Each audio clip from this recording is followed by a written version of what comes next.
After years of my husband belittling me in front of friends, brushing it off as just jokes, I finally decided to leave. But the night I packed my bags, I discovered a hidden folder of videos, clips of me crying, panicking, breaking down, that he had been sending to his brothers for entertainment. When those videos leaked, he finally felt the humiliation he used to weaponize against me. The laughter around the dinner table was loud, almost deafening, but none of it felt warm. I sat there frozen as my husband leaned back in his chair, grinning at the crowd. "You should have seen her this morning," he said, waving his hand toward me like I was a prop. "She couldn't even figure out how to use the coffee machine. I swear living with her is like babysitting." The room erupted in chuckles, glasses clinking, heads shaking in amusement. My cheeks burned and I forced a smile though my stomach twisted. I wanted to disappear under the tablecloth, vanish into silence, anything to escape the humiliation. It wasn't the first time. These jokes had become his favorite sport. At barbecues, birthdays, even casual evenings with neighbors, he would find a way to turn me into the punchline. If I mispronounced a word, he'd mimic me until everyone laughed. If I dropped a spoon, he'd exaggerate the clumsiness, making it sound like I was incapable of basic tasks. People laughed because he delivered it with charm, but they didn't see the way his eyes flicked toward me, daring me to react. I laughed too because what else could I do? Correct him? Defend myself? That would only make me look uptight. Behind closed doors, the silence was heavier than the laughter. After guests left, I would sit alone in the living room, staring at the empty glasses and crumpled napkins, wondering if anyone noticed how small I had become. He'd walk past me humming, satisfied with his performance, while I replayed every word in my head. My dignity felt like a fragile vase, cracked in places no one else could see. Family gatherings were worse. His brothers joined in, egging him on, treating me like a stage act. "Tell that story about her panic at the airport," one of them would say, and my husband would launch into a dramatic retelling of how I once got flustered at security. He exaggerated every detail, turning my anxiety into comedy. I sat there smiling politely while my insides screamed. My own family noticed but stayed quiet, perhaps thinking it was harmless banter. But I knew better. Each jab was a reminder that my feelings didn't matter. Nights were the hardest. I'd lie awake, staring at the ceiling, replaying his words. "Too sensitive. Can't take a joke. Always messing things up." They echoed in my mind until I began to believe them. Maybe I was too sensitive. Maybe I was the problem. Maybe I wasn't good enough. I started doubting myself in every decision. What to wear, what to say, even how to walk into a room. Small mistakes became ammunition for his ridicule, and I convinced myself I deserved it. I tried to speak up once. We were driving home after a dinner where he had mocked me for forgetting the name of a wine. My hands trembled as I said, "It hurts when you make fun of me like that." He glanced at me, smirked, and replied, "You're overreacting." People laughed, didn't they? That means it was funny. His tone was dismissive, final. I shrank back into silence, ashamed for even trying. Another time I confronted him in the kitchen. "Why do you always make me the joke?" I asked, my voice barely above a whisper. He leaned against the counter, arms crossed, and said, "Because you make it easy. Don't be so dramatic." His words sliced through me, leaving me speechless. I realized then that he didn't see me as a partner, but as material for his entertainment. The breaking point came one evening at a friend's dinner party. The room was warm, filled with chatter and candlelight. I was serving myself salad when he announced loudly, "Careful, she might spill it all over the floor. She's got 2 left hands." Laughter followed, but this time something inside me snapped. I froze, the fork in my hand shaking, and for the first time I didn't force a smile. I looked around the table at the faces laughing at his smug grin, and I felt a surge of clarity. This wasn't love. This was cruelty dressed as humor. I excused myself, went to the bathroom, and stared at my reflection. My eyes were red, my shoulders slumped, my spirit crushed. I whispered to myself, "I can't keep living like this." The words felt heavy, final. That night as we drove home, I sat in silence, staring out the window, already planning my escape. But before that decision solidified, small incidents kept reminding me of the truth. One morning I spilled coffee on the counter and he laughed, saying, "Classic you." Another afternoon I forgot to buy milk and he announced to his brothers on the phone, "She can't even handle a grocery list." Each moment chipped away at me, but instead of breaking me, they fueled my resolve. I began noticing the way people looked at me when he mocked me. Some laughed, but others shifted uncomfortably, glancing at me with pity. That pity stung, but it also confirmed what I already knew. This wasn't normal. This wasn't how a marriage should feel. I started keeping small notes in a journal, writing down every incident, every insult, every time he dismissed me. It wasn't for revenge, it was for clarity. Seeing the words on paper made it undeniable. I wasn't imagining it. I wasn't too sensitive. I was being diminished piece by piece. The final straw came when he embarrassed me in front of close friends. We were at dinner and I mispronounced a dish on the menu. He laughed, repeating it loudly, mocking my accent until everyone joined in. My face burned, my chest tightened, and I felt tears threatening to spill. I excused myself, went outside, and stood in the cold night air, breathing heavily. That was the moment I decided I couldn't stay. I returned to the table, calm but distant, and for the rest of the evening I barely spoke. He noticed, of course, but brushed it off. "Don't sulk," he whispered. But I wasn't sulking. I was planning. That night as I lay in bed, I stared at the ceiling and whispered to myself again, "I'm leaving." The words felt stronger this time, like a promise. I didn't know how or when, but I knew I couldn't keep living in the shadow of his cruelty. That night, after whispering to myself that I was leaving, I began to pack. My hands trembled as I folded clothes into the suitcase, each piece of fabric carrying memories I wanted to shed. The soft cotton of my favorite blouse reminded me of the day he mocked me for spilling coffee on it. The scarf I tucked away had once been ridiculed as old-fashioned in front of his friends.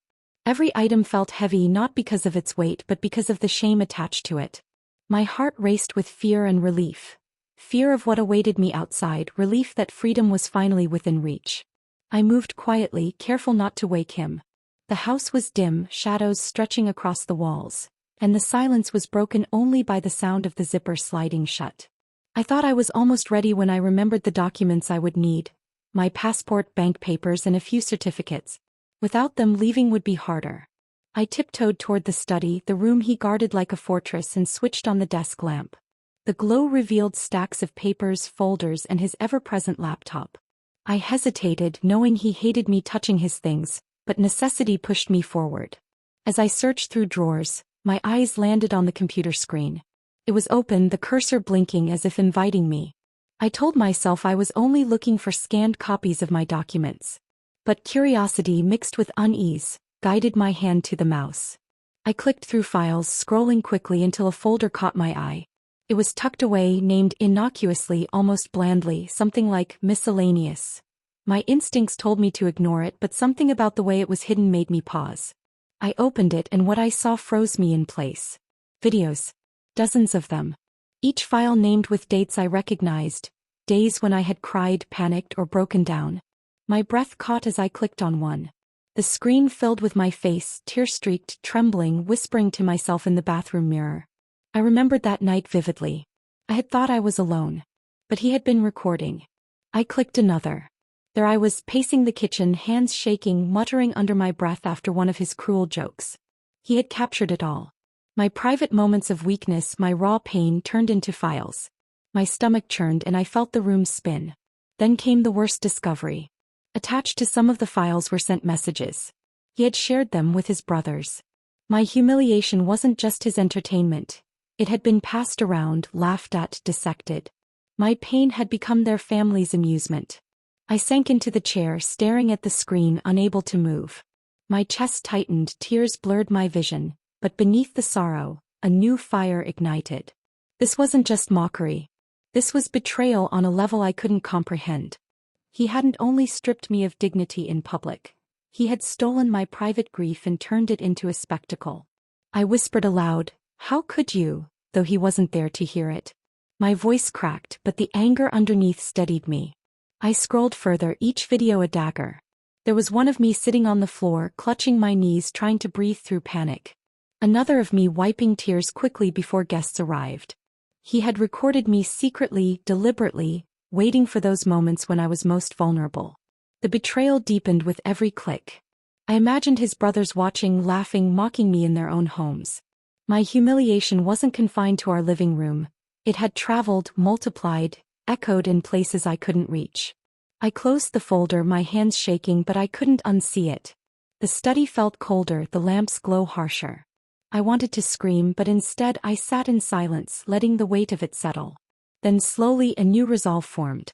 Instead of breaking me, the discovery fueled my determination.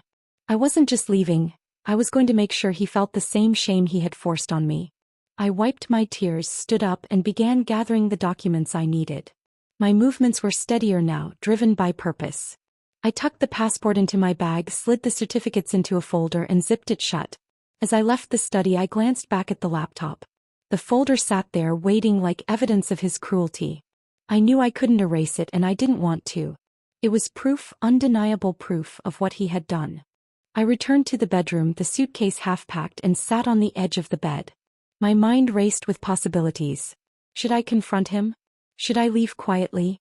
Should I expose him? The questions swirled, but one thing was clear. I would never allow him to control the narrative again. The night stretched on, each minute heavy with decision. I listened to his steady breathing beside me, unaware of the storm brewing in my chest. I looked at him, the man who had once promised love, and felt nothing but resolve. I whispered again, "I'm leaving," but this time the words carried more than escape. They carried justice. The suitcase waited, the documents secured, and the hidden folder burned in my memory. My humiliation had been his laughter, but soon his laughter would turn into silence. I lay down, eyes open, staring at the ceiling, the glow of the lamp still lingering in my mind. Sleep never came, but strength did. By morning I was ready. I was ready. The suitcase stood by the door, my documents tucked safely inside, and my resolve sharper than ever. I didn't know then how quickly the world around him would begin to unravel, but I sensed something shifting. The silence between us was heavy, and though he carried on with his usual swagger, I carried a secret knowledge. The folder existed, and it was no longer just mine to bear. Weeks passed after I left, and whispers began to surface. At first, I thought they were coincidences. Neighbors avoiding his gaze, colleagues exchanging glances when he entered a room. Then one evening a friend called me, her voice trembling. "I don't know if you've seen it," she said, "but those videos, they're everywhere." My heart pounded. The hidden folder, the cruel collection of my weakest moments, had leaked beyond his brothers. Friends, colleagues, even neighbors had seen the cruelty he had hidden behind his polished charm. The leak spread like wildfire. People who once laughed at his jokes now laughed at him. The same smirk he wore while mocking me became the image of his downfall. I heard stories of him storming out of meetings, slamming doors, demanding to know who had shared the files. His humiliation was public, undeniable. For the first time he tasted the sting of shame, the same sting he had forced me to swallow for years. I didn't need to shout or explain. I didn't need to defend myself. I simply walked away, carrying myself with dignity, while he scrambled to salvage his image. He tried to convince people it was taken out of context, that the videos were private jokes. But the evidence was too clear. His charm couldn't mask the cruelty. The laughter he once enjoyed now turned against him, sharp and merciless. I remember passing him once in town. He looked smaller, shoulders hunched, eyes darting nervously. He didn't meet my gaze. For years he had towered over me with arrogance, but now, stripped of his mask, he was just a man exposed. I didn't speak. I didn't need to. My silence was louder than any words. Life after leaving was not immediate bliss. It was a slow rebuilding. I rented a small apartment, modest but mine. The first night there, I sat on the floor with a cup of tea, surrounded by unpacked boxes, and felt a strange mix of emptiness and relief. The quiet was different. It wasn't heavy anymore. It was peaceful. I began reconnecting with people who respected me, people who saw me beyond the shadow he had cast. A neighbor invited me for coffee and we talked for hours about books and gardens. A colleague encouraged me to join a community class and I found myself painting again, rediscovering a part of me I thought was lost. Each day felt lighter, each step freer. There were moments of doubt, of course. Nights when I wondered if I had done enough, if leaving was truly victory. But then I'd hear another story. Someone mentioning how his reputation had crumbled, how invitations stopped arriving, how even his brothers distanced themselves. His downfall wasn't orchestrated by me. It was the natural consequence of his cruelty. One afternoon I walked through the park, the sun warm on my face, and realized I was smiling without effort. I hadn't smiled like that in years. I thought of the woman I had been, quiet, diminished, doubting herself, and I felt a surge of gratitude for the strength that had carried me through. The lesson was clear. His humiliation wasn't my revenge. It was justice unfolding on its own. And for me, the true victory was reclaiming my voice, my peace, and my freedom.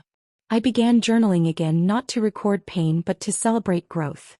I wrote about the mornings I woke up without dread, the evenings I spent laughing with friends, the small joys of cooking without criticism.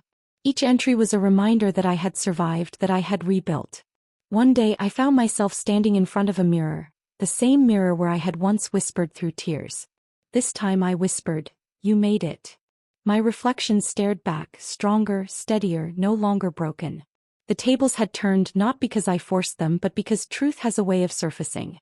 His cruelty had been his undoing. My silence had been my strength. And my freedom was my reward. I carried on, building a life filled with respect, kindness, and dignity. And though his downfall echoed in the background, I no longer needed to watch. My story had moved forward and I was finally free.